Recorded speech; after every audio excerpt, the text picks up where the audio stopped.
Topic radio activity. Radio activity क्या होता है? तो उसको समझने के लिए तुमको एटम का एक छोटा सा स्ट्रक्चर समझना पड़ेगा। एटम का जो सबसे बेसिक मॉडल है वो समझना पड़ेगा। अब एटम जो होता है वो बना हुआ होता है इलेक्ट्रॉन का, प्रोटॉन का और न्यूट्रॉन का। इलेक्ट्रॉन के ऊपर चार्ज होता है निगेटिव, प्रोटॉन के ऊपर चार्ज होता है पॉजिटिव और न्यूट्रॉन के ऊपर चार्ज होता है जीरो। अब जो मॉडल एटम के लिए दिया जाता है उसमें यह कहा जाता है कि एटम के सेंटर में होता है न्यूक्लियस और न्यूक्लियस में पाए जाते हैं प्रोटॉन्स और न्यूट्रॉन। और उसके बाद ये जो बाहर वाला ऑर्बिट होता है उसमें इलेक्ट्रॉन जो है वो न्यूक्लियस के चारों तरफ चक्कर लगा रहा होता है। अब मोस्ट ऑफ द केसेस में क्या होता है, प्रोटॉन और न्यूट्रॉन का संख्या बराबर होता है। मोस्ट ऑफ द केसेस में, हमेशा नहीं बोल रहा हूं। लेकिन अगर क्या हो गया, गलती से प्रोटॉन और न्यूट्रॉन का संख्या बराबर नहीं रहा तो उस केस में न्यूक्लियस जो है वो अनस्टेबल हो जाता है। और न्यूक्लियस जैसे ही अनस्टेबल होगा वैसे ही वो क्या करना स्टार्ट करेगा, उस अनस्टेबल न्यूक्लियस को स्टेबल करने के लिए वो कुछ एनर्जी को रिलीज करना स्टार्ट करेगा in the form of radio activity. तो अब ये एनर्जी को क्या करेगा, रिलीज करेगा। और यही जो एनर्जी रिलीज हो रही है अनस्टेबल न्यूक्लियस से, इसी को क्या कहा जाता है, रेडियो एक्टिविटी कहा जाता है। तो यहां पे जो एटम है उसमें प्रोटॉन और न्यूट्रॉन होते हैं। अब एटम में देखो दो चीज होता है, एक तो होता है एटॉमिक नंबर और एक होता है एटॉमिक मास। एटॉमिक नंबर का मतलब क्या निकल के आता है कि उस एटम के न्यूक्लियस में नंबर ऑफ प्रोटॉन्स कितने हैं। जितने नंबर ऑफ प्रोटॉन उसके पास होंगे वो उसका एटॉमिक नंबर हो जाएगा। और एटॉमिक मास क्या निकल के आता है, number of proton plus number of neutron, ये होता है तुम्हारा atomic mass. Most of the cases में प्रोटॉन का नंबर न्यूट्रॉन के बराबर होता है। लेकिन अगर ऐसा हो कि प्रोटॉन का नंबर और न्यूट्रॉन का नंबर बराबर ना हो तो उस केस में न्यूक्लियस जो है वो अनस्टेबल हो जाता है और वो एनर्जी रिलीज करना स्टार्ट कर देता है। और एनर्जी जैसे ही रिलीज होती है वो एनर्जी किस किस फॉर्म में रिलीज की जा सकती है, तो वो एनर्जी जो है वो रिलीज की जा सकती है अल्फा रे के फॉर्म में, बीटा रे के फॉर्म में या फिर गामा रे के फॉर्म में। अगर अल्फा रे रिलीज हो रहा है तो इसको अल्फा डीके कहा जाता है। बीटा रे रिलीज हो रहा है तो उसको बीटा डीके कहा जाता है। और गामा रे रिलीज हो रहा है तो उसको गामा डीके कहा जाता है। तो ये जो रेडियो एक्टिविटी है वो कितने तरीके का हो सकता है, कितने तरीके का डीके हो सकता है रेडियो एक्टिविटी में, तीन तरीके का, अल्फा डीके, बीटा डीके और गामा डीके। अब ये जो डीके हो रहा है, जब अल्फा रे निकलती है या फिर अल्फा रेस न्यूक्लियस से बाहर जाती हैं तो न्यूक्लियस के ऊपर क्या प्रभाव पड़ता है, तो अल्फा के बारे में समझो। ये जो अल्फा डीके जब हो रहा होता है तो उस केस में ये जो अल्फा होता है हीलियम एटम के न्यूक्लियस के बराबर। अब हीलियम एटम का न्यूक्लियस देखो तो हीलियम का एटॉमिक नंबर होता है 2, एटॉमिक मास होता है 4। तो अल्फा रे is equivalent to helium atom nucleus.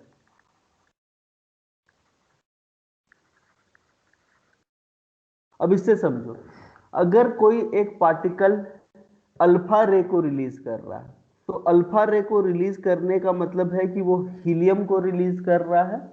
और अगर किसी एक पार्टिकल से हीलियम रिलीज हो रहा है, मीन्स उसका एटॉमिक नंबर में 2 की कमी आएगी और एटॉमिक वेट में 4 की कमी देखने को तुमको मिल जाएगी। जैसे कि एग्जाम्पल देखो, एग्जाम्पल 92 यूरेनियम 232। अब ये जो 92 यूरेनियम 232 है, इसमें 92 जो है वो है एटॉमिक नंबर और 232 जो है वो है एटॉमिक मास। अब देखो, जैसे ही 92 यूरेनियम 232 है, वो यहां से एक अल्फा रे को रिलीज करेगा, और जैसे ही अल्फा रे को रिलीज करेगा, इसका एटॉमिक नंबर जो है वो चेंज हो जाएगा। एटॉमिक नंबर चेंज होकर कितना हो जाएगा? 90। और एटॉमिक मास चेंज हो जाएगा 228। अब देखो, एटॉमिक मास जो होता है वो नंबर ऑफ प्रोटॉन्स होता है, और नंबर ऑफ प्रोटॉन का नंबर जैसे ही चेंज होता है ना, एटम की आइडेंटिटी भी चेंज हो जाती है। एटम का नंबर जैसे ही चेंज हुआ, एटम की आइडेंटिटी भी चेंज हो जाती है। जैसे ही यूरेनियम एक अल्फा रे को रिलीज करेगा, उसका एटॉमिक नंबर 2 कम हो जाएगा, और एटॉमिक नंबर 2 कम होने की वजह से उसकी आइडेंटिटी यूरेनियम से किस में कन्वर्ट हो जाएगी? थोरियम में कन्वर्ट हो जाएगी। तो ये चीज होता है अल्फा डीके के द्वारा। तो एटॉमिक नंबर 2 से कम हो रहा है, जबकि एटॉमिक मास जो है वो किससे कम हो रहा है? 4 से कम हो रहा है। और ये जो अल्फा होता है, अल्फा रे, इसके ऊपर चार्ज होता है पॉजिटिव चार्ज।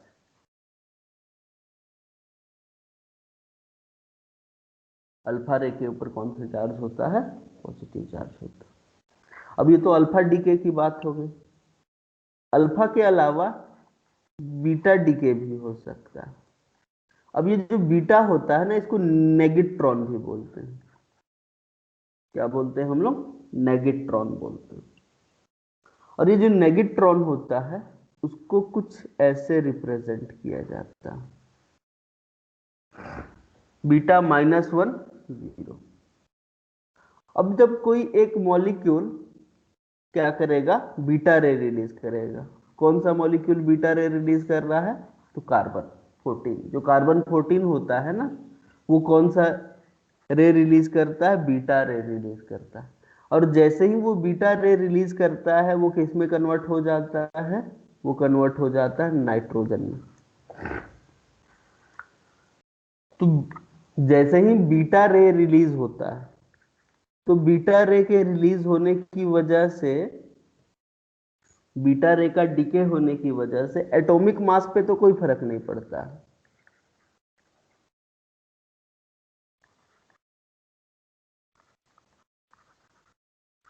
लेकिन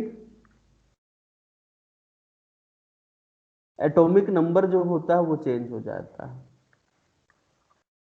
क्या हो जाता है? एटॉमिक नंबर +1 से इंक्रीज हो जाता है।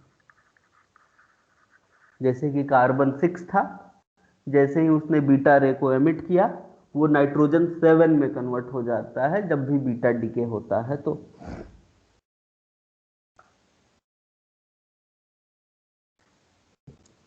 लेकिन अब ऐसा कैसे हो रहा है कि बीटा रे जब रिलीज हो रहा है, तो फिर यहां पे तुम्हारा एटॉमिक नंबर 1 इंक्रीज हो जा रहा है? तो बीटा के बारे में तुमको समझना पड़ेगा।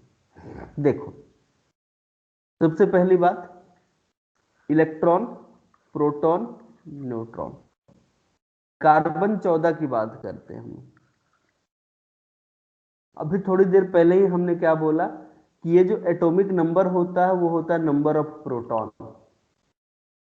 अगर मॉलिक्यूल के ऊपर चार्ज नहीं है, तो number of proton number of electron के बराबर होता है।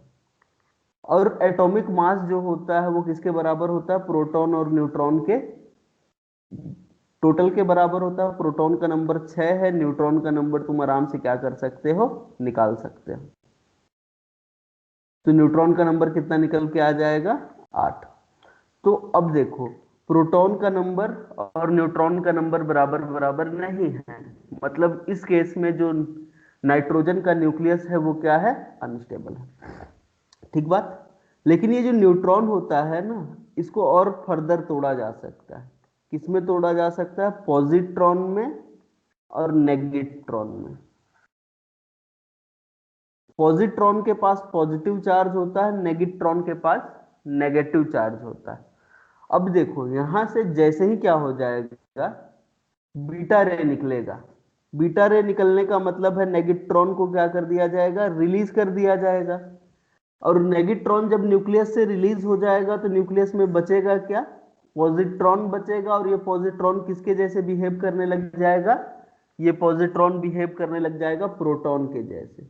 अभी तक यहाँ पे 6 प्रोटॉन थे, एक प्रोटॉन और ऐड हो जाएगा तो 7 प्रोटॉन हो जाएंगे। और जैसे ही 7 प्रोटॉन हुए, नंबर जो है एटम का चेंज हो जाएगा। और नंबर जैसे ही एटम का चेंज होगा, वैसे ही आइडेंटिटी भी जो है एटम की वो चेंज हो जाएगी। सर न्यूट्रॉन एट कैसे हुआ? ये जो पॉजिट्रॉन है उसके ऊपर पॉजिटिव चार्ज है, और पॉजिटिव चार्ज होने की वजह से वो प्रोटॉन के तरीके से बिहेव करेगा।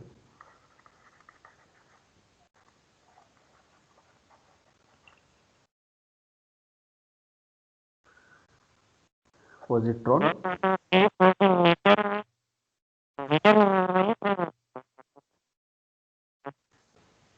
आवाज।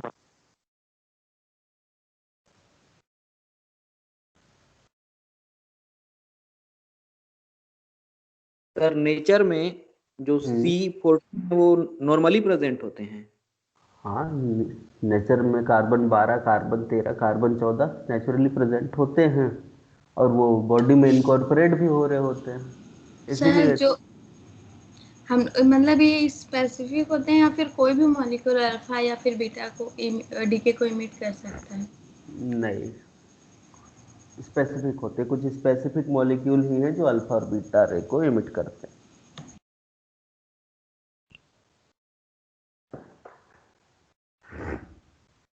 और कार्बन 13, कार्बन 14 नेचर में पाया जाता है। नेचर में पाए जाने के कारण ही बॉडी के अंदर वो इनकॉर्पोरेट होता है। अब कार्बन है तो जहां जहां पे कार्बन है वहां पे कार्बन 14 भी यूज किया जा सकता है। बॉडी में कार्बन 14 की कुछ अमाउंट होती ही है। तुम्हारा डेथ हो गया तो तुम्हारे बोन्स में अगर कार्बन 14 बचा हुआ है, तो वो कार्बन 14 धीरे धीरे नाइट्रोजन में कन्वर्ट होता रहता है। तो साइंटिस्ट क्या करते हैं, तुम्हारा बोन लेते हैं, उसमें कार्बन 14 और नाइट्रोजन का अमाउंट निकालते हैं। उसका रेशियो देख के वो लोग पता कर पाते हैं कि इसका लाइफ टाइम कितना हुआ है, कितने टाइम तक ये हड्डी पड़ा हुआ था। तो ये हुआ बीटा डीके। लेकिन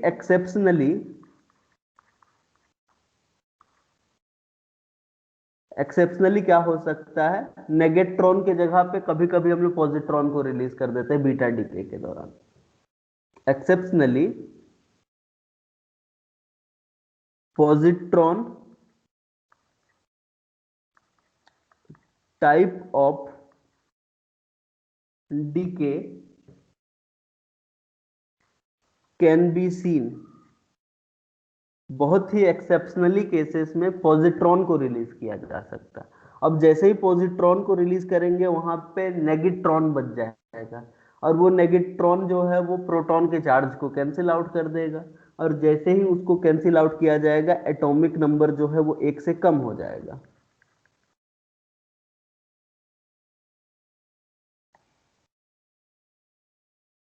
क्या हो जाएगा, एटॉमिक नंबर 1 से कम हो जाएगा।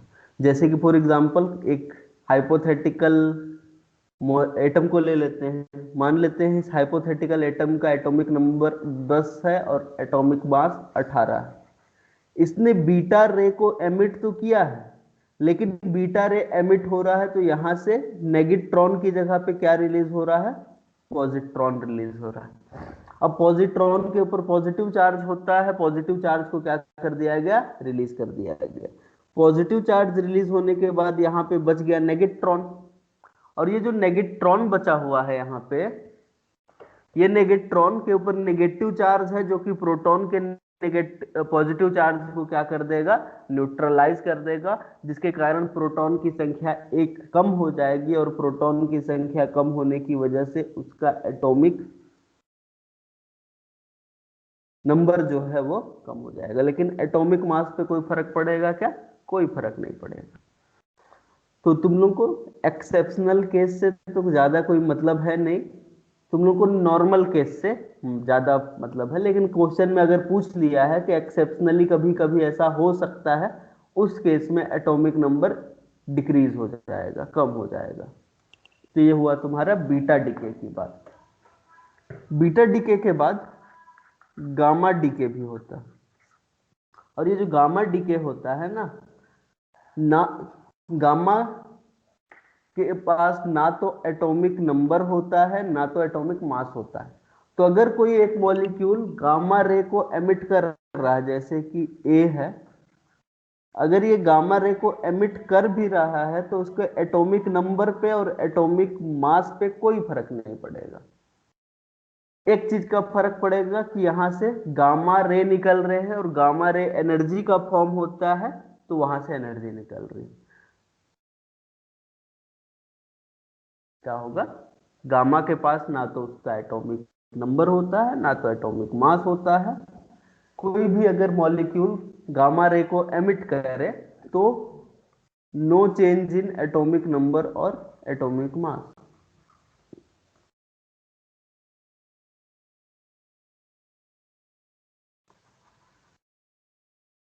No change in atomic number और मास,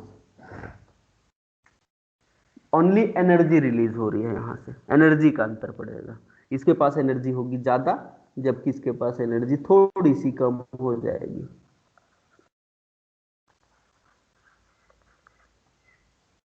गामा रे रिलीज करने के बाद।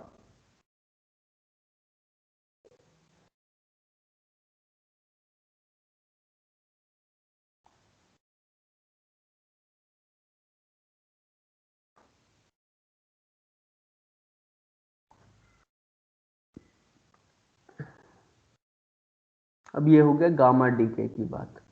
लेकिन अब ये क्वेश्चन उठता है ना कि अल्फा बीटा और गामा रे में से एनर्जी सबसे ज्यादा किसके पास है?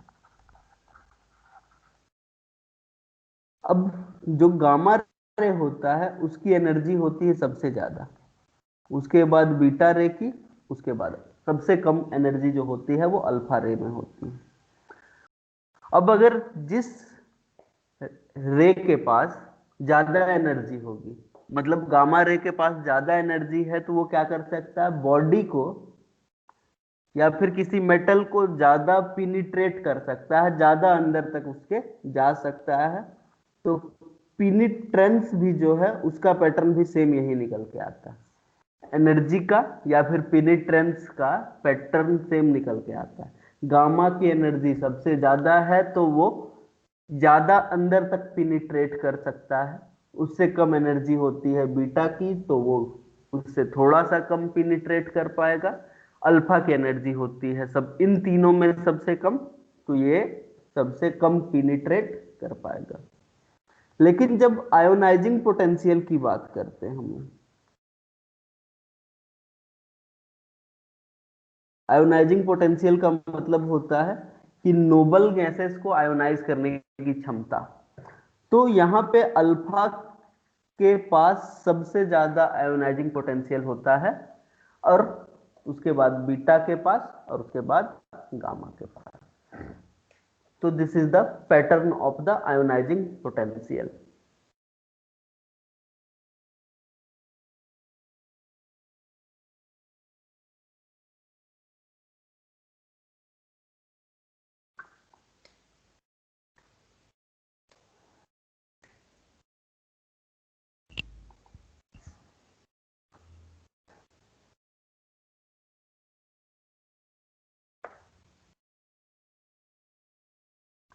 अब आते हैं हम लोग काइनेटिक्स की स्टडी पे, मतलब ये जो रेडियो एक्टिविटी होता है उसकी काइनेटिक्स कैसे। हम्म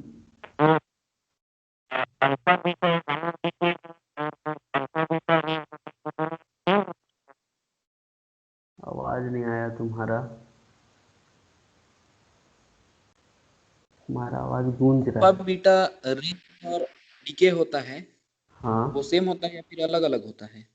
अलग अलग होता है, मतलब अलग अलग अलग जो मेटल्स होते हैं अलग अलग एटम्स उसको रिलीज करते हैं। जैसे यूरेनियम अल्फा रे रिलीज कर रहा है, कार्बन 14 बीटा रे रिलीज कर रहा है, दोनों मिलके गामा रे को भी रिलीज कर सकते हैं जब उसको एनर्जी को ज्यादा रिलीज करना है तो।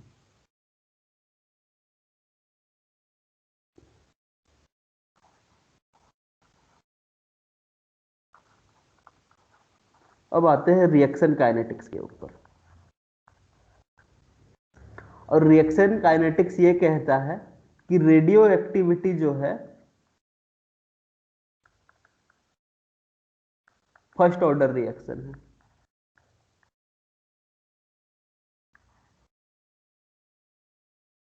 फर्स्ट ऑर्डर रिएक्शन का मतलब क्या होता है?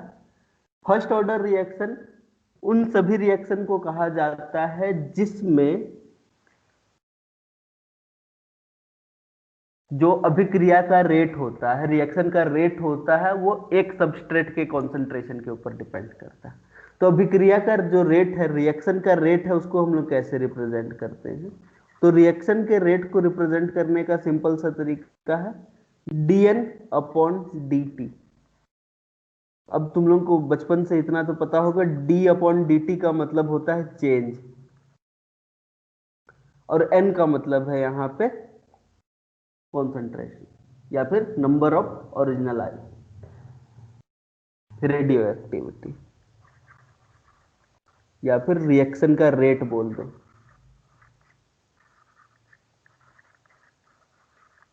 तो अगर तुम लोग रेट ऑफ रिएक्शन को देख रहे हो तो यहाँ पे dN/dt लिखते हैं हम लोग।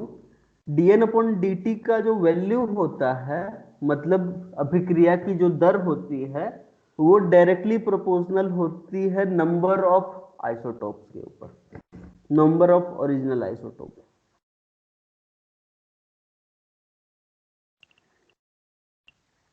बोला ना फर्स्ट ऑर्डर रिएक्शन है, मतलब यहाँ पे अभिक्रिया जो है वो केवल और केवल एक सबस्ट्रेट के ऊपर डिपेंड करती है। जितना ज्यादा रेडियो एक्टिविटी को रिलीज करने वाला मॉलिक्यूल होगा, उतना ज्यादा रेडियो एक्टिविटी वहां से तुमको देखने को मिलेगी। लेकिन लेकिन लेकिन लेकिन धीरे धीरे क्या हो रहा है, टाइम के साथ जैसे जैसे रेडियो एक्टिविटी हो रही है, वैसे वैसे रेडियो एक्टिव कंपाउंड का जो नंबर है वो क्या होता जाएगा, कम होता जाएगा। और रेडियो एक्टिव कंपाउंड का नंबर कम होने की वजह से रेडियो एक्टिविटी क्या होती जाएगी, कम होती जाएगी। तो हम लोग यहाँ पे माइनस लगा के रखते हैं कि जैसे जैसे रिएक्शन का रेट बढ़ेगा, वैसे वैसे नंबर ऑफ ओरिजिनल आइसोटोप क्या होते जाएंगे, कम होते जाएंगे। तो यहाँ पे n का मतलब है नंबर ऑफ ओरिजिनल आइसोटोप। तो अब रिएक्शन का rate number of original isotope के ऊपर डिपेंड कर रहा था, लेकिन जैसे जैसे टाइम इंक्रीज होगा, रिएक्शन का रेट इंक्रीज होगा, वैसे वैसे नंबर ऑफ ओरिजिनल आइसोटोप्स का नंबर कम होता जाएगा, और रिएक्शन का रेट भी जो है वो क्या होता जाएगा, कम होता जाएगा। तो रिएक्शन का रेट कम होता जाएगा, इसीलिए हम लोग यहाँ पे माइनस लगा के रखे हुए हैं।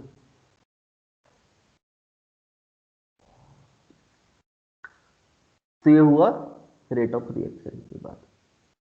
यहीं पे एक और वैल्यू आती है जिसको कहा जाता है हाफ लाइफ। अब हाफ लाइफ किसको कहा जाता है?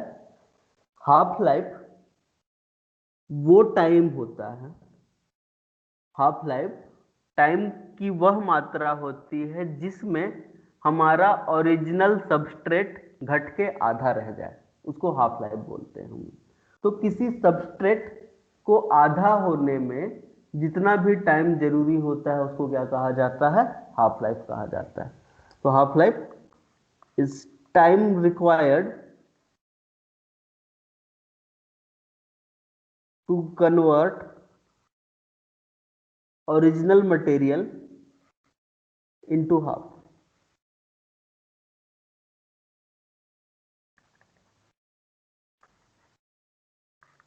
तो ये हो गया हाफ लाइफ।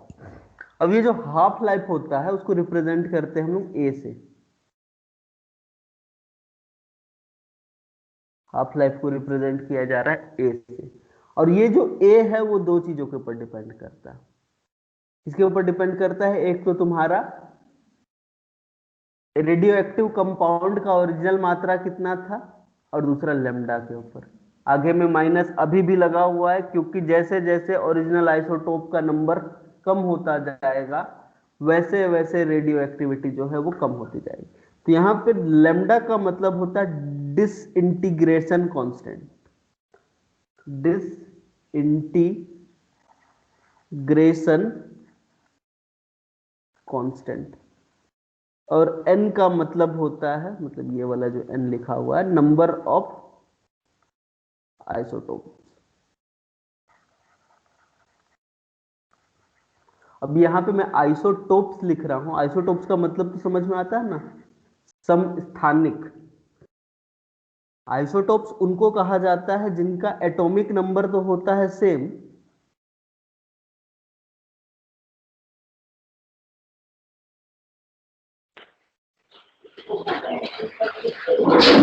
लेकिन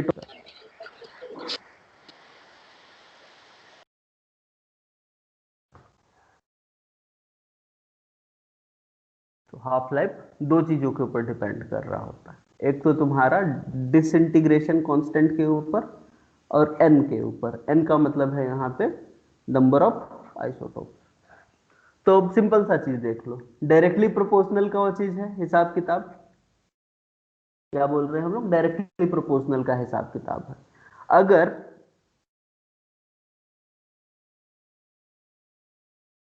क्या देखने को मिल रहा है तुमको, डिसइंटीग्रेशन कांस्टेंट ज्यादा है तो रेडियो एक्टिविटी भी क्या होगी? ज्यादा होगी। अगर नंबर ऑफ ओरिजिनल आइसोटोप ज्यादा है तो भी रेडियो एक्टिविटी क्या होगी? ज्यादा होगी।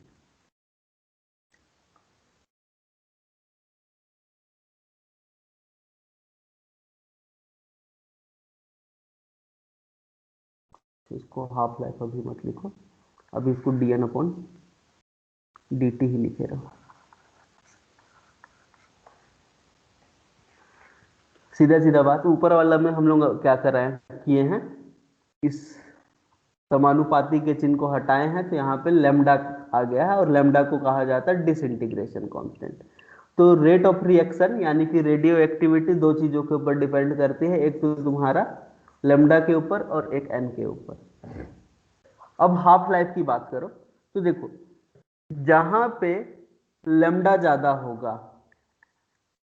वहां पे रेडियो एक्टिविटी तो ज्यादा होगी, लेकिन हाफ लाइफ जो है वो क्या होगा? कम होगा। अब ऐसा कैसे? तो देखो, जहां पे भी क्या देखने को मिल रहा है तुमको, लेमडा ज्यादा देखने को मिल रहा है। लेमडा है क्या? डिसइंटीग्रेशन कांस्टेंट है, कि कोई एक आइसोटोप कितना जल्दी डिसइंटीग्रेट होते जा रहा है, उसको बोलते हैं हम लोग डिसइंटीग्रेशन कांस्टेंट। तो जिस भी एटम का, जिस भी आइसोटोप का डिसइंटीग्रेशन कांस्टेंट ज्यादा होगा वो बहुत जल्दी क्या हो जाएगा? डीके करके खत्म होते जाएगा, किसी दूसरे मॉलिक्यूल में कन्वर्ट होता जाएगा, तो उसकी हाफ लाइफ हो जाएगी कम, उसको आधा होने में ज्यादा टाइम नहीं लगेगा। तो लेमडा अगर ज्यादा होगा तो उसकी हाफ लाइफ क्या हो जाएगी? यहाँ पे कम हो जाएगी। तो अब क्या करते हैं हम लोग, कुछ रेडियो एक्टिव कंपाउंड के हाफ लाइफ को देख लेते हैं कि कौन कौन से रेडियो एक्टिव कंपाउंड का हाफ लाइफ क्या होता है। जैसे कि कार्बन 14 को देखो, तो कार्बन 14 का हाफ लाइफ होता है 5700 ईयर्स। मतलब अगर कहीं पे 100 ग्राम कार्बन 14 रखा हुआ है तो 100 ग्राम कार्बन 14 को 50 ग्राम होने के लिए 5700 साल लगेंगे। यूरेनियम 232, इसका हाफ लाइफ है 4.5 बिलियन ईयर्स। बिलियन ईयर्स लग जाएंगे। वहीं पे पोटेशियम 40, इसका है 1.5 मिलियन ईयर्स।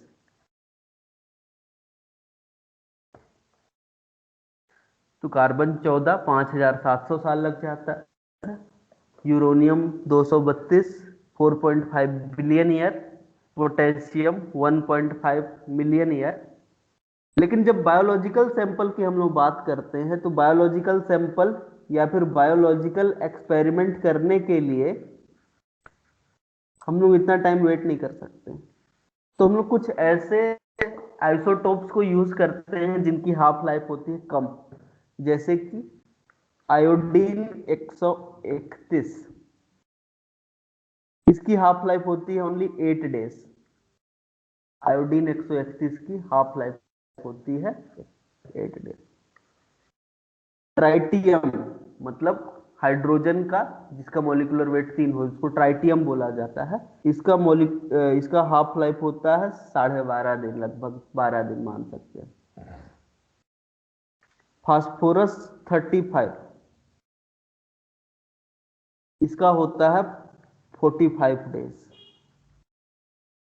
और सल्फर 35, इसका हाफ लाइफ होता है 87 डेज।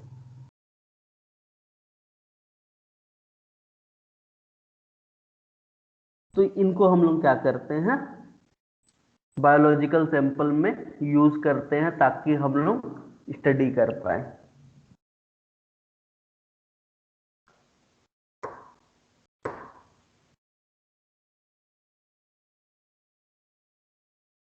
तो इससे क्वेश्चन बनता है कि किसका हाफ लाइफ कितना होता है। कार्बन 14 का तो बहुत बार पूछा जा चुका है।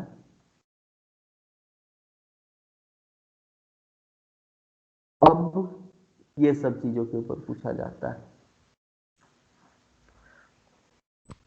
तो याद रखना। आयोडीन 8 दिन मतलब 1 हफ्ता, ट्राइटियम 2 हफ्ता, फास्फोरस 35 6-6.5 हफ्ता, और सल्फर जो है वो बहुत ज्यादा हफ्ता, 12 हफ्ता लगभग।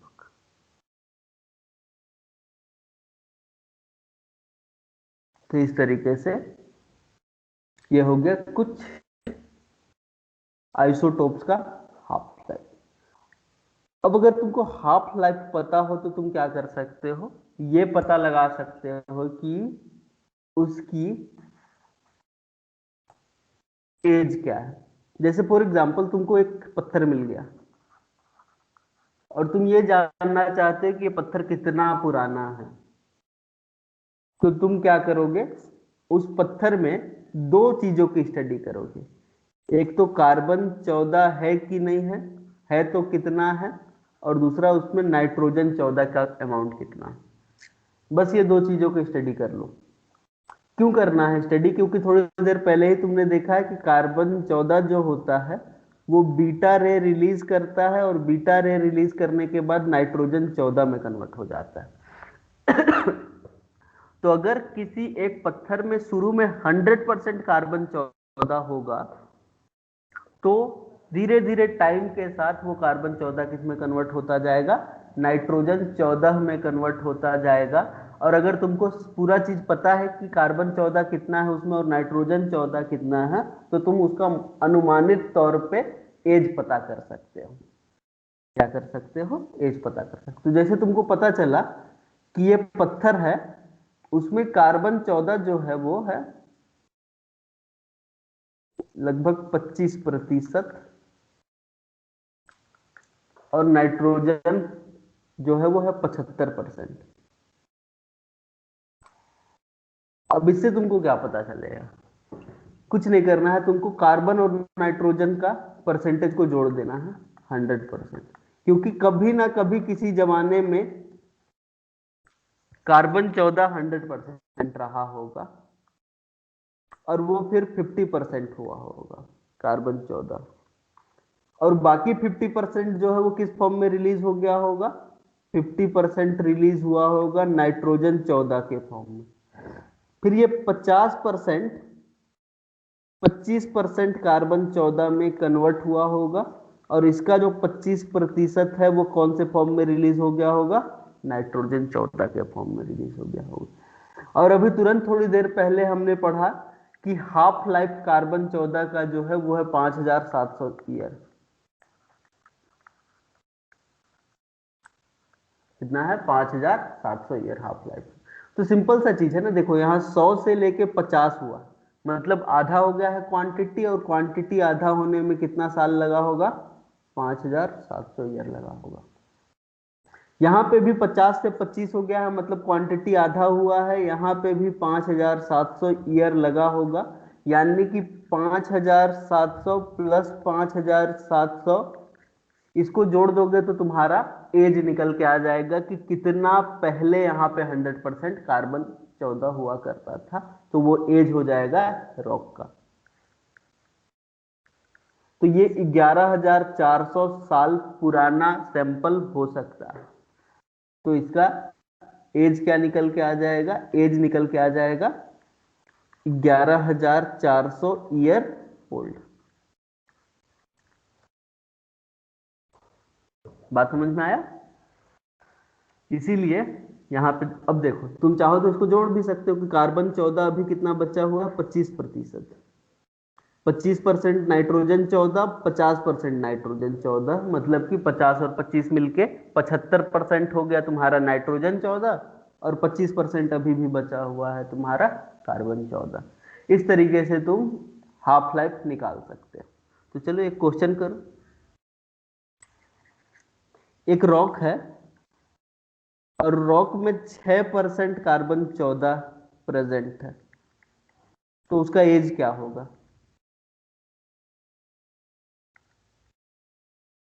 कितना पुराना होगा वो पत्थर? अब एक रॉक है जिसमें ओनली 6% कार्बन 14 प्रेजेंट।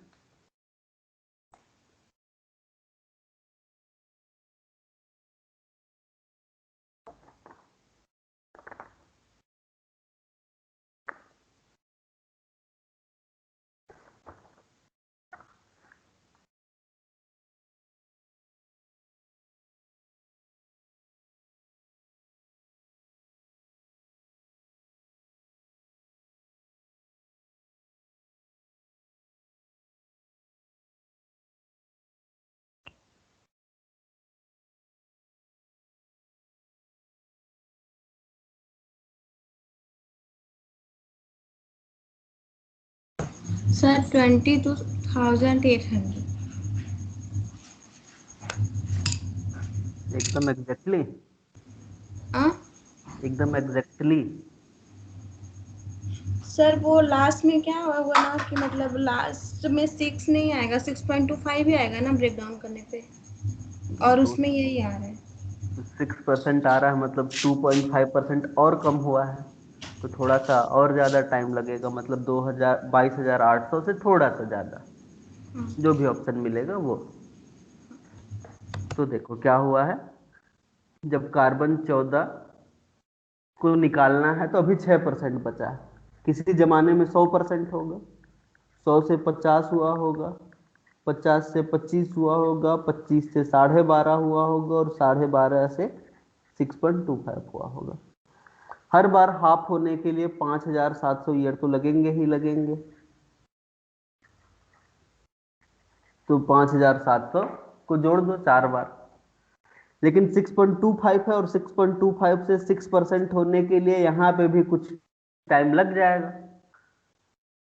तो जितना भी 5700 प्लस कुछ ईयर्स लग जाएंगे, मतलब मोटा मोटी तौर पे जो आया है 22,800 से थोड़ा सा ज्यादा। अगर 23,000 भी दिया हुआ हो तो कोई दिक्कत नहीं, मार देना है उसको भी, आंसर मार सकते हो। तो ये हो गया हाफ लाइफ निकालने का। तो हाफ लाइफ से उसका कितना ओल्ड सैंपल है ये पता करने का तरीका।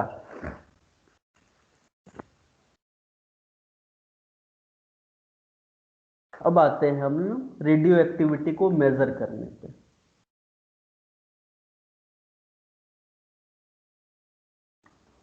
सर सभी चीज में कार्बन और नाइट्रोजन का ही वो करते हैं? नहीं बाबू, अब देखो बहुत सारे ऐसे रॉक्स होते हैं जिसमें कार्बन 14 होता ही नहीं, यूरेनियम होता है, तो फिर यूरेनियम का काउंट करते हैं हम लोग, यूरेनियम को देखते हैं। बहुत सारे पत्थर में कुछ भी नहीं होता है, तो फिर उसका हाफ लाइफ हम लोग निकाल ही नहीं सकते। मतलब अदर मेटल होता होगा सर कुछ? अगर अगर कोई रेडियो एक्टिव कंपाउंड है और उसका हाफ लाइफ हम लोग को पता है तो ठीक है, निकाल सकते हैं हम लोग हाफ लाइफ से और उसका।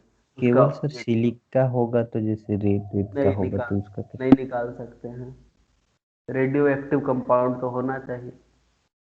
अच्छा जी।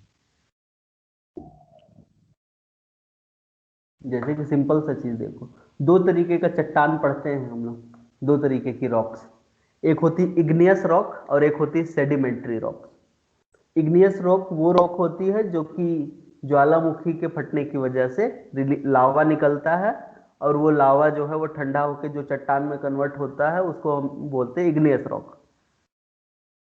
और सेडिमेंट्री रॉक क्या होता है, एक के ऊपर एक लेयर बनने की वजह से सेडिमेंट्री रॉक्स बनती है।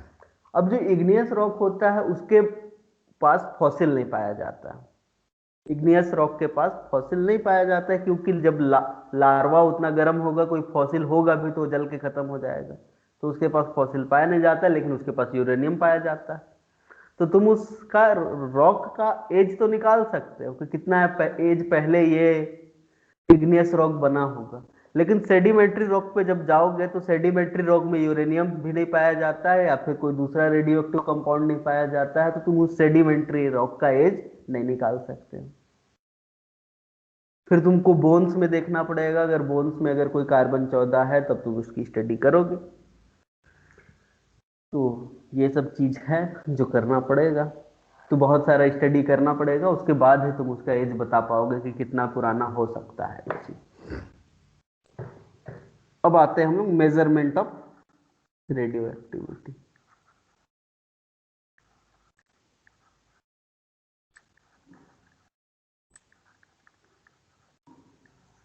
अब रेडियो एक्टिविटी को नापने के लिए हमारे पास दो यूनिट है, दो ऐसा यूनिट। पहला यूनिट जो है उसको कहा जाता है बेकेरल,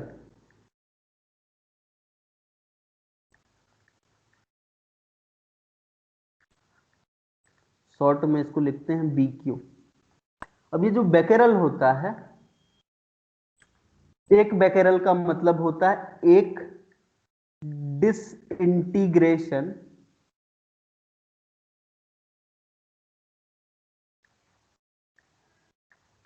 पर सेकेंड।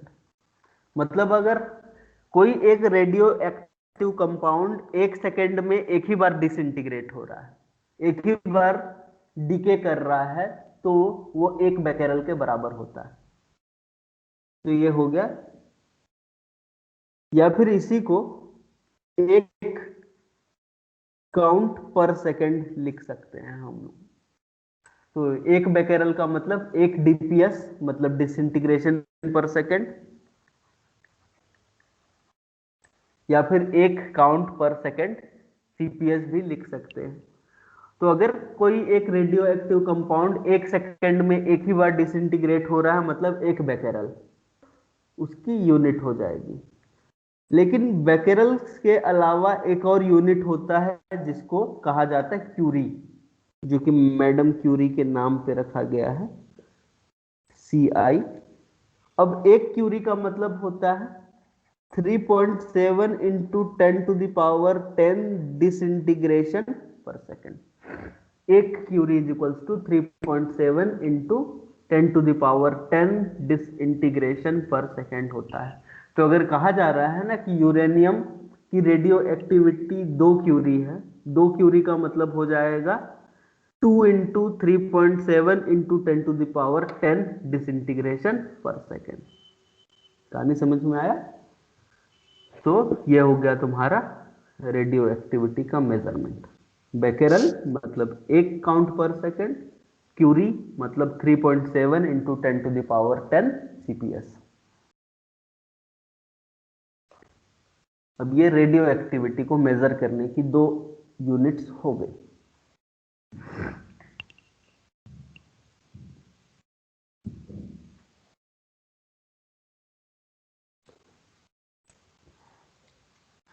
अब ये तो रेडियो एक्टिविटी को मेजर कर लिए हम लोग, उसका यूनिट हो गया।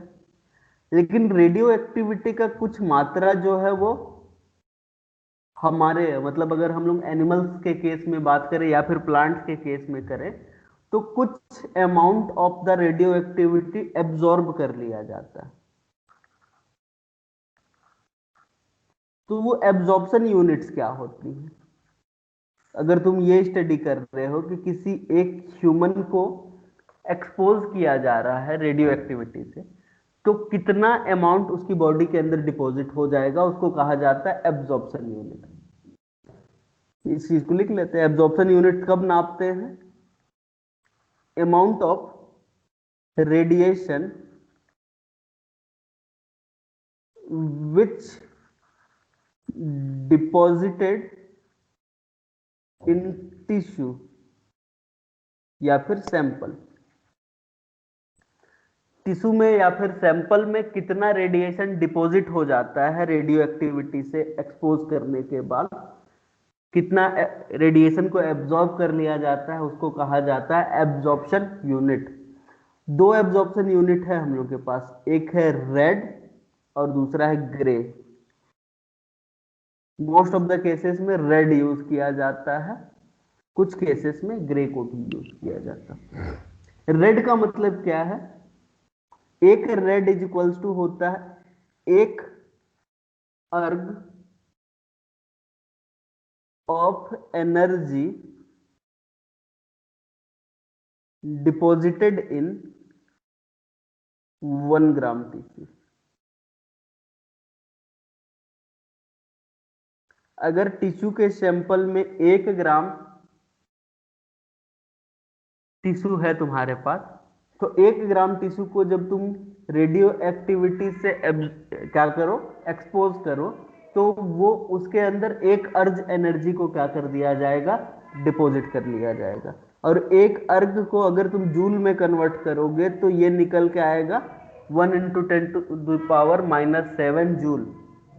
अब 1 × 10⁻⁻7 joule of the energy 1 gram tissue में अगर डिपॉजिट कर दी जा रही है तो उसको कहा जाएगा 1 रेड। और ग्रे किसको कहा जाता है? ग्रे कहा जाता है 1 joule energy deposited in 1 kg tissue. अगर 1 kg टिश्यू में 1 जूल एनर्जी डिपॉजिट कर दी जाए तो उसको कहा जाता है 1 ग्रे। अब इससे क्या हो रहा है? देखो, अगर किसी एक रेडियो एक्टिव कंपाउंड के लिए एब्जॉर्प्शन यूनिट ज्यादा है, तो एब्जॉर्प्शन यूनिट जब ज्यादा होगा तो क्या होगा?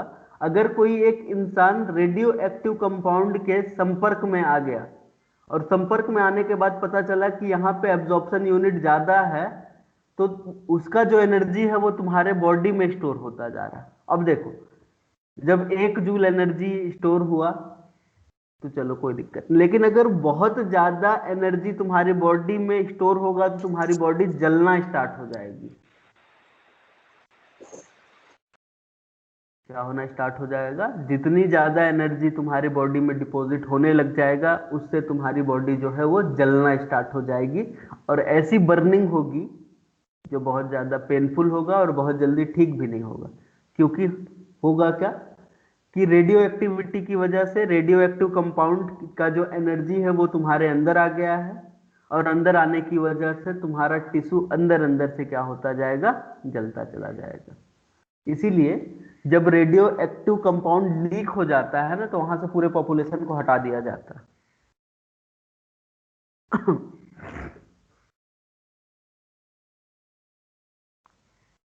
अब ये तो हो गया एब्जॉर्प्शन यूनिट। लेकिन फिर भी हम लोग कुछ रेडियो एक्टिव कंपाउंड को क्या करते हैं, मेडिसिनल पर्पस के लिए यूज करते हैं, जैसे कैंसर का ट्रीटमेंट के लिए। तो कैंसर का जब हमको ट्रीटमेंट करना है तो किसी एक पेशेंट को हम क्या करेंगे, एक्सपोज करेंगे रेडियो एक्टिविटी से। तो हम उसको कितना एक्सपोजर दे सकते हैं उसको भी नापने की कुछ इकाइयां होती हैं, उनको कहा जाता है एक्सपोजर यूनिट। और एक्सपोजर यूनिट ये है रोंटजेन। एक्सपोजर यूनिट क्या है? रोंटजेन है। अब रोंटजेन का मतलब क्या निकल के आता है? रोंटजेन का मतलब निकल के आता है अमाउंट ऑफ रेडिएशन, रेडिएशन का वो अमाउंट which ionizes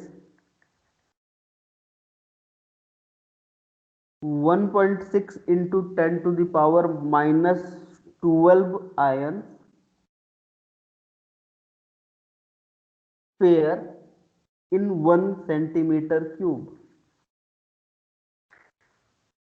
रोंटजेन का मतलब है कि अगर तुमने 1 सेंटीमीटर क्यूब मतलब 1 सेंटीमीटर लंबाई, 1 सेंटीमीटर चौड़ाई और 1 सेंटीमीटर ऊंचाई में तुमने क्या करके रखा हुआ है, कुछ गैस भर के रखा हुआ, मान के चलो नोबल गैस था, और उसको तुमने क्या किया, रेडियो एक्टिव कंपाउंड से या फिर रेडियो एक्टिविटी से एक्सपोज कर दिया। तो रेडियो एक्टिव कंपाउंड्स के पास होती है एनर्जी, और एनर्जी होने की वजह से वो क्या करेगा, अगर इतने आयन पेयर्स को आयोनाइज कर देगा, क्या हो जाएगा, आयोनाइजेशन हो जाएगा। तो आयोनाइजेशन का अगर amount 1.6 into 10 to the power minus 12 है, 1 centimetre into 1 centimetre into 1 centimetre में, तो उसको कहा जाएगा एक रोंटजेन। तो ये हो गया तुम्हारे लिए एक्सपोजर यूनिट।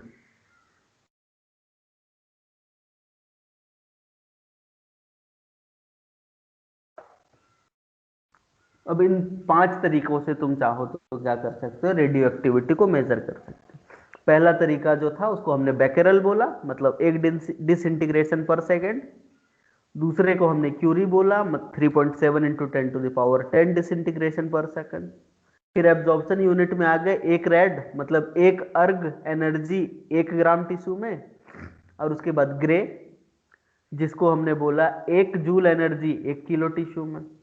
उसके बाद रोंटजेन 1 सेंटीमीटर क्यूब इलाके में 1.6 into 10 to the power minus 12 ion pair को आयोनाइज करने की क्षमता जितनी रेडियो एक्टिविटी में पाई जाएगी उसको 1 रोंटजेन बोलेंगे। तो this is the exposure unit.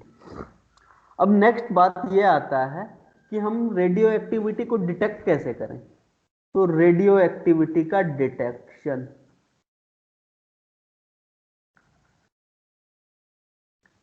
Radio activity release हो रही है कि नहीं हो रही है, उसको डिटेक्ट कैसे करना है। तो इसको डिटेक्ट करने के लिए हमारे पास 2 तरीके हैं। पहला तरीका है कि हमारे पास एक आयोनाइजिंग चैम्बर होना चाहिए।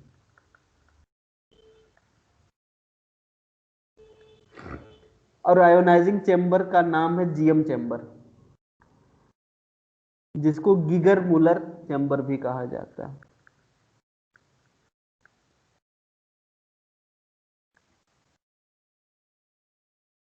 और दूसरा तरीका है हम लोग कुछ सिंटिलेशन प्रोब्स का यूज कर सकते हैं।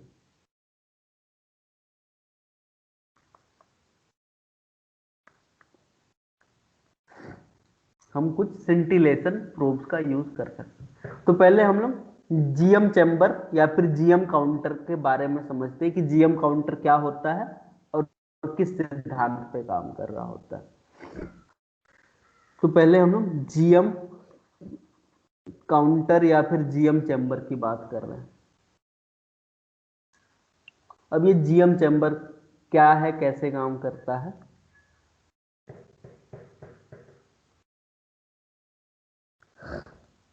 तो जीएम चैम्बर में क्या होता है, एक चैम्बर होता है,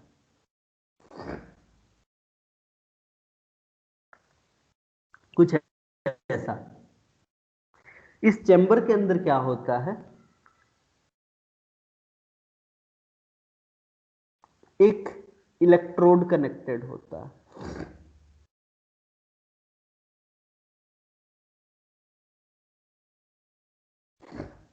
यहां पे माइका प्लेट लगा हुआ होता है।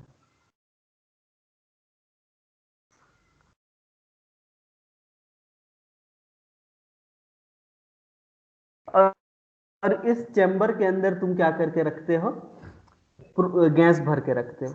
अब यहाँ पे ये जो गैस है ये आर्गन हो सकता है या तो फिर मीथेन हो सकता है, कोई भी गैस हो यहाँ पे भरा हो, वो गैस इस चैम्बर के अंदर भरा हुआ है। और ये जो इलेक्ट्रोड होता है वो जाके अल्टीमेटली वोल्टेज से कनेक्टेड होता है। किससे कनेक्टेड होता है? वोल्टेज से। 220 वोल्ट जो घर में आ रहा है उसी से कनेक्ट कर दिया, मतलब बिजली से कनेक्ट कर दिया हमने, ठीक। और फिर ये वाला जो हिस्सा है वो कनेक्टेड होता है एक अलार्म से।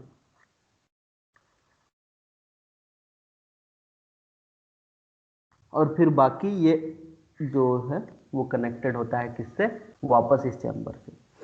अब देखो यहां पे इसकी वजह से यहां पे होता है पॉजिटिव चार्ज।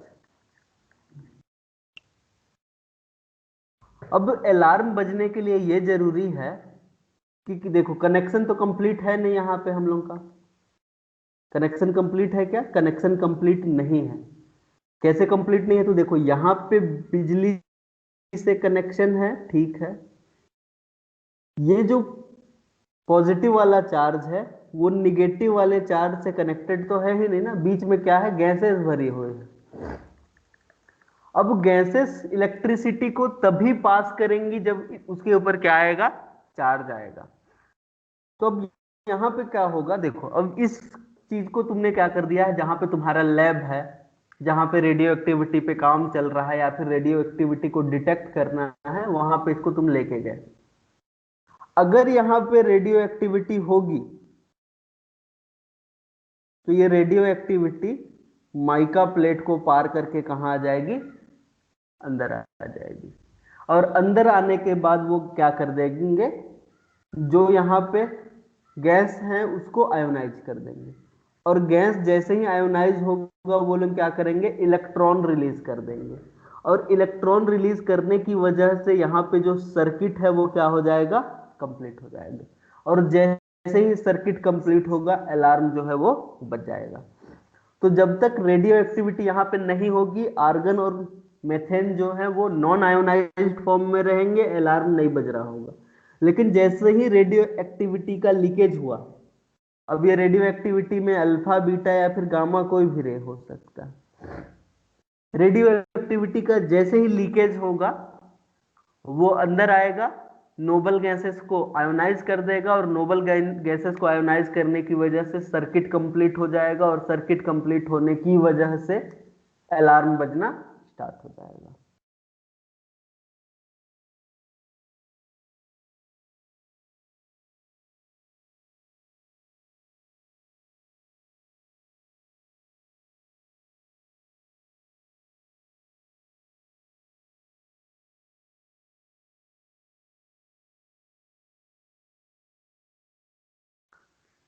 ये हो गया तुम्हारा जीएम काउंटर।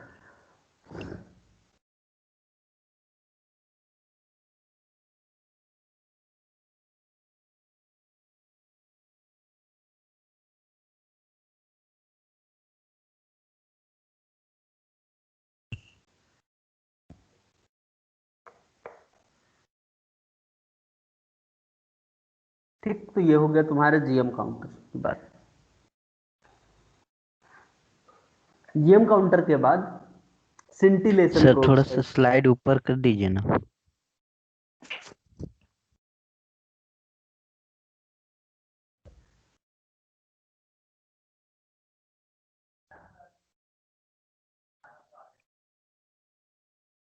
हो गया सर।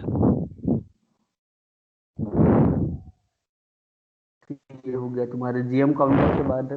अब आते हैं हम लोग सिंटिलेशन प्रोब के ऊपर।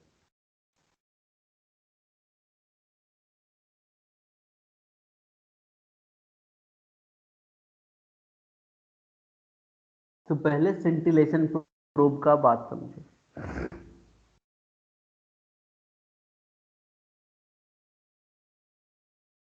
ये जो सिंटिलेशन प्रोब्स हैं वो लोग या तो सॉलिड हो सकते हैं या तो फिर लिक्विड हो सकते हैं। कोई दिक्कत नहीं। अब ये जो सॉलिड वाले सिंटिलेशन प्रोब्स हैं उनका यूज करते हैं हम लोग अल्फा और बीटा रे को डिटेक्ट करने के लिए, जबकि ये जो लिक्विड वाले सिंटिलेशन प्रोब्स होते हैं उनको वीक बीटा रे एंड गामा रे के डिटेक्शन के लिए क्या किया जाता है, यूज किया जाता है।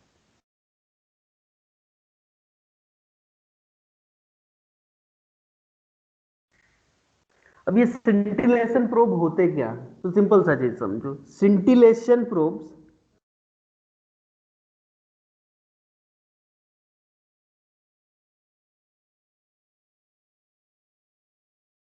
कुछ ऐसे केमिकल कंपाउंड्स होते हैं जिनके ऊपर अगर रेडियो एक्टिविटी पड़े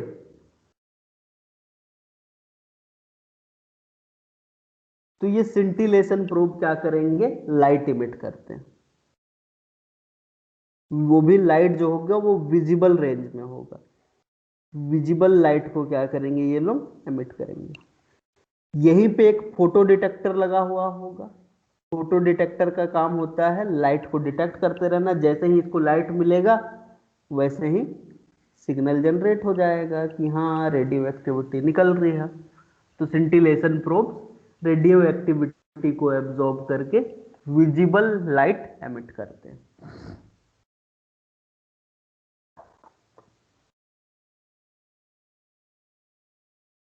अब ये सिंटिलेशन प्रोब्स हो क्या क्या सकते हैं और कौन कौन से रे को डिटेक्ट करने के लिए यूज किए जा सकते हैं। तो अल्फा रे को डिटेक्ट करने के लिए हमारे पास जो सिंटिलेशन प्रोब हम यूज करते हैं वो है सोडियम आयोडाइड।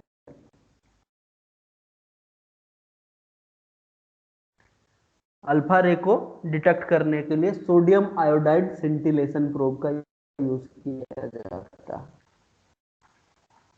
बीटा रे को डिटेक्ट करने के लिए हम लोग यहाँ पे एंथ्रानिलेट को यूज करते हैं।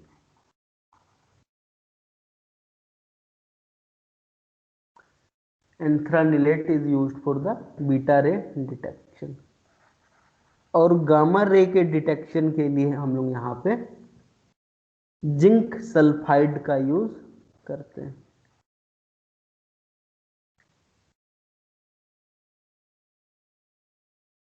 तो इस तरीके से तुम्हारा सिंटिलेशन प्रोब काम कर रहा होता है।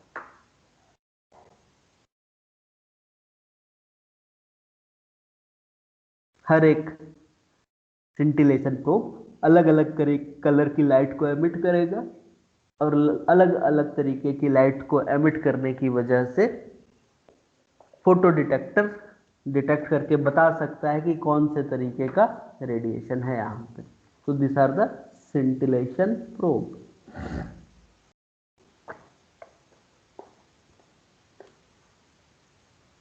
तो इस तरीके से तुम लोग डिटेक्शन कर सकते हो रेडियो एक्टिविटी का।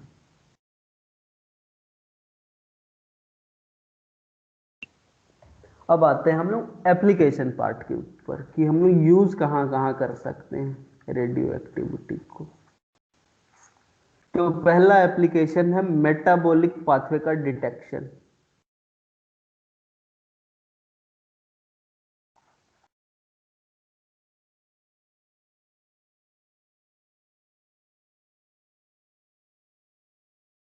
मेटाबॉलिक पाथवे को तुम आराम से डिटेक्ट कर सकते हो। कैसे करना है, मान लो तुमको फोटोसिंथेसिस वाला पाथवे डिटेक्ट करना, तो तुम यहाँ पे कार्बन डाइऑक्साइड लो और कार्बन डाइऑक्साइड में जो कार्बन है उसको कार्बन 14 कर दो। तुमको पता चल रहा है कि पहला सिग्नल तुमको मिल रहा है 3-फॉस्फोग्लिसरिक एसिड से, मतलब 3-फॉस्फोग्लिसरिक एसिड का जो कार्बन है उसमें कार्बन 14 आया। 3-फॉस्फोग्लिसरिक एसिड से 3-फॉस्फोग्लिसरल्डिहाइड में आया। 3-फॉस्फोग्लिसरल्डिहाइड से DHAP भी बना, DHAP में सिग्नल देखने को मिल रहा है।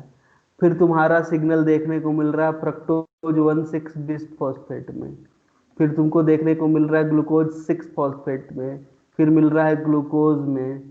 फिर तुमको कहीं पे मिल रहा है सिग्नल सेडुहेप्टुलोज में। इस तरीके से तुम क्या करते जाओगे, एक एक करके ट्रेस करते जाओगे। बस तुमने यहाँ पे जैसे कि 0 मिनट पे तुमने क्या कर दिया है, कार्बन 14 दिया, 1 मिनट के बाद देखो क्या दिखा। नेक्स्ट सैंपल को 2 मिनट के बाद फिक्स करो, क्या दिखा। 5 मिनट के बाद फिक्स करो, क्या किस पे आ रहा है सिग्नल। 10 मिनट के बाद फिक्स करो सिग्नल किस पे आ रहा है। 15 मिनट के बाद फिक्स करो सिग्नल किस पे आ रहा है। 20 मिनट के बाद फिक्स करके देखो कि सिग्नल किसके ऊपर आ रहा है। तो एक साथ बहुत सारे सेल्स को या फिर टिश्यू को तुम क्या करोगे, कार्बन 14 दोगे और अलग अलग टाइम पे फिक्स करके देखोगे कि सिग्नल कौन से केमिकल कंपाउंड पे आया। इससे तुम ये डिटेक्ट कर पाओगे 0 मिनट पे कार्बन 14 पे क्या देखने को मिलेगा, तुमको रेडियो एक्टिविटी देखने को मिलेगी सेल के अंदर नहीं।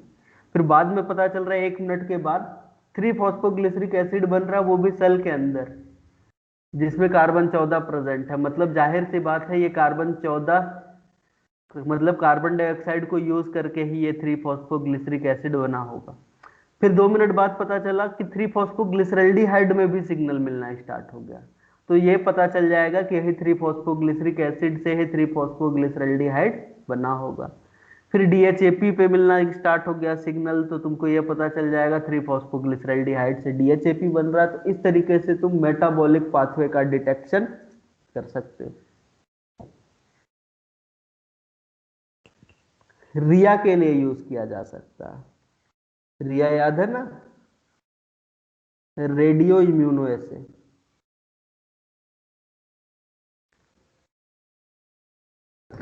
रिया के लिए क्या किया जा सकता है, इसको यूज किया जा सकता है। रिया के अलावा प्रोबिंग ऑफ प्राइमर्स, प्राइमर के ऊपर प्रोब लगाने, प्रोब की तरह से यूज करने के लिए या फिर प्रोब को टैग करने के लिए भी तुम रेडियो एक्टिविटी को यूज कर सकते हो। मेडिकल पर्पस के लिए भी यूज कर सकते हो। मेडिकल पर्पस में क्या हो सकता है रेडियो एक्टिविटी का यूज, कैंसर का ट्रीटमेंट। अब कैंसर के ट्रीटमेंट के लिए क्या यूज किया जाता है, तो कोबाल्ट 60 यूज किया जाता है। कोबाल्ट जो होता है वो रेडियो एक्टिविटी एमिट करता है और रेडियो एक्टिविटी एमिट करके ट्यूमर का साइज को कम कर देता है, ताकि बाद में उसको ऑपरेट करके आसानी से निकाला जा सके। तो कैंसर के ट्रीटमेंट के लिए कैंसर कोबाल्ट 60 यूज किया जाता है। या फिर आयोडीन 131 को भी यूज किया जा सकता है थायराइड कैंसर के ट्रीटमेंट के लिए।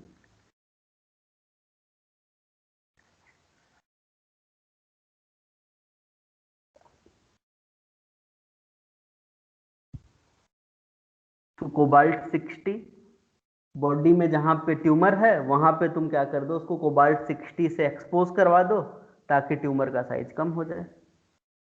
अगर थायराइड का कैंसर है तो हमको पता है कि थायराइड के केस में आयोडीन का यूज होता है थायराइड बनाने के लिए। तो आयोडीन तो जाएगा ही जाएगा थायराइड में, तुम आयोडीन 131 दे दो, आयोडीन 131 तुम्हारे थायराइड ग्लैंड तक पहुंच जाएगा और वहां पे रेडियो एक्टिविटी एमिट करेगा, जिसकी वजह से कैंसर सेल्स जो है वो क्या हो सकते हैं, किल हो सकते हैं। बाद में ऑपरेट करके या फिर कीमोथेरेपी के थ्रू हम और कैंसर को रोक सकते हैं।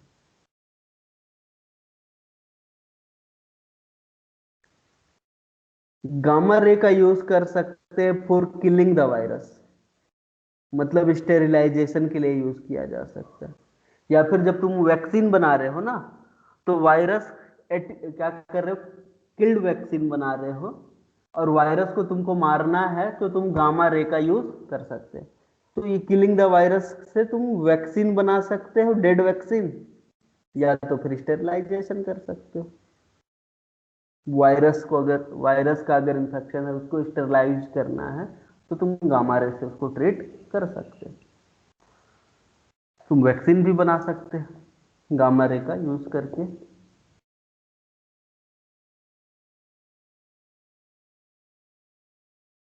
रेडियो डेटिंग तो है ही एक कि रेडियो आइसोटोप का पता लगा के तुम ये बता सकते हो कि कितना पुराना सैंपल।